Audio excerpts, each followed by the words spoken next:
Good morning, everybody. My name is Dr. Kholood. I'm an assistant professor in Radiologic Science Department, Faculty of Allied Health in the University of Kuwait. I am also a health reporter and medical article writer at Al-Kabas newspaper in Kuwait, and this was, well, since 2007, so 17 years now. I will speak in this lecture as a journalist, and the topic is nicotine supplements and heated tobacco product faces media ban and negative media in Kuwait. I will try to be quick because I have a long story to tell. So whilst awareness of benefits and tactics to use heated tobacco products and nicotine supplements as a method to reduce harmful cigarette smoking everywhere, this is definitely not the case in Kuwait. Many activities and articles that discuss the benefits of harm reduction of cigarette smoking are receiving vicious criticisms and media ban in Kuwait. Those who dare to discuss them will face a strong wave of rejection, resentments, and their ethics will be questioned. The aim of this presentation is to discuss the obstacles that a health reporter, which is me, faced after starting to publish articles explaining the benefits of tobacco harm reduction and to highlight the bad reputation and obstacles these products are facing and to suggest new tactics and strategies for dealing with the local media backlash. Now, in my case, the scenario started by publishing 2 articles discussing the tobacco harm reduction as a moderate approach following the attendance of the Technovation event at the Cube by Philip Morris held in May 2023. Just to give you a background, I'm not a smoker, but I have many of my family members who smoke, so I was enthusiastic from the point of view of a health reporting, scientific enthusiast, and also personal. I wanted to give them, my family member, another choice. Before to the attendance of the Technovation, I didn't know anything about tobacco harm reduction. I didn't know that there exist any choice for smoker addiction other than nicotine stickers. So suddenly I knew this information and I published these two articles, but I was instructed immediately after that to stop publishing articles on the topic. The reason given then was the fear of negative backlash from all relevant audiences in Kuwait. And I understood this because I interviewed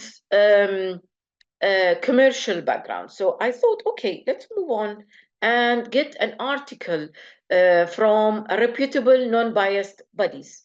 So I translated the information, unbiased now information, from WHO, CDC, FDA, explaining the unbiased fact on tobacco harm reduction. This went smoothly, and I felt positive. That's it. This is the way. I attended the Global Forum on Nicotine, which was held in June 2023. Many scientists and doctors were interviewed, so I got information from scientists and doctors. The publication of which was brutally rejected.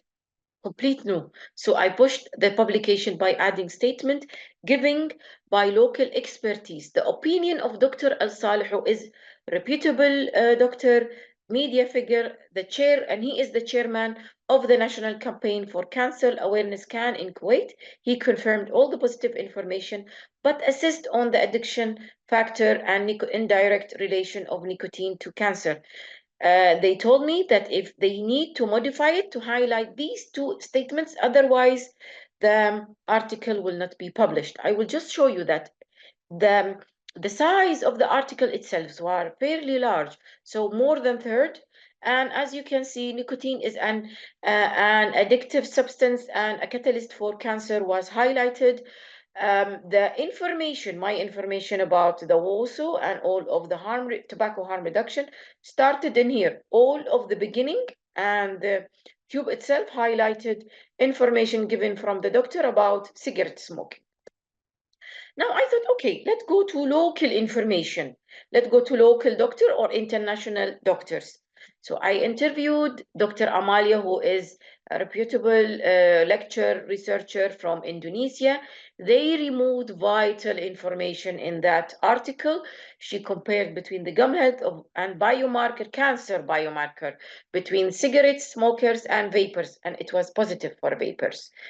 they rejected an article by Dr. Newhouse, who is a reputable doctors dealing with the treatment aspect of nicotine in terms of Alzheimer. So nicotine as a whole was rejected.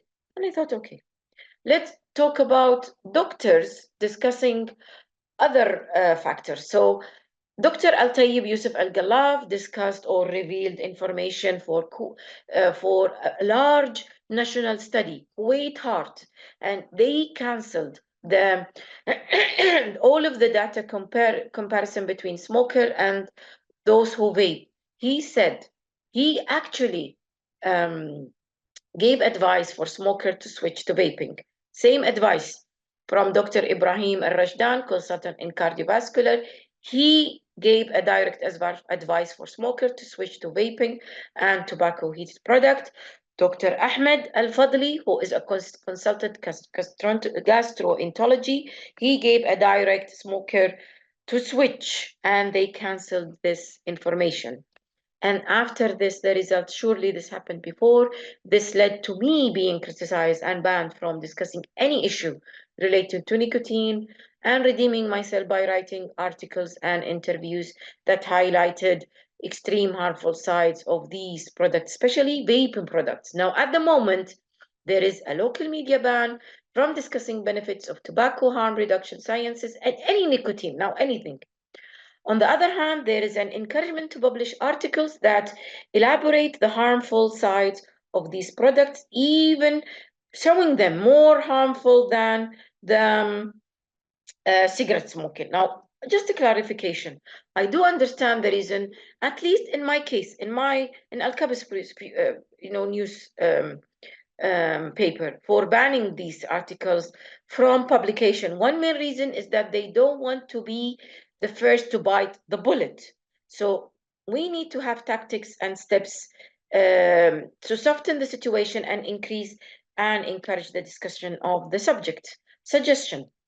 The tactics for introducing the tobacco harm reduction in new areas might be better to start with local doctors, interviews, and conferences, not by what I did, by going to the companies and social events.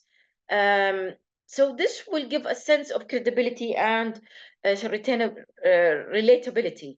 In my opinion, the resentment is already there, so we need to do many things. I cannot really go over because I have only 10 seconds. I need more suggestion. Conclusion, there is a great need to discuss and establish a clear strategy and tactics to reintroduce the harm reduction in countries that resent or ban their media from discussing, such as Kuwait. Thank you so much.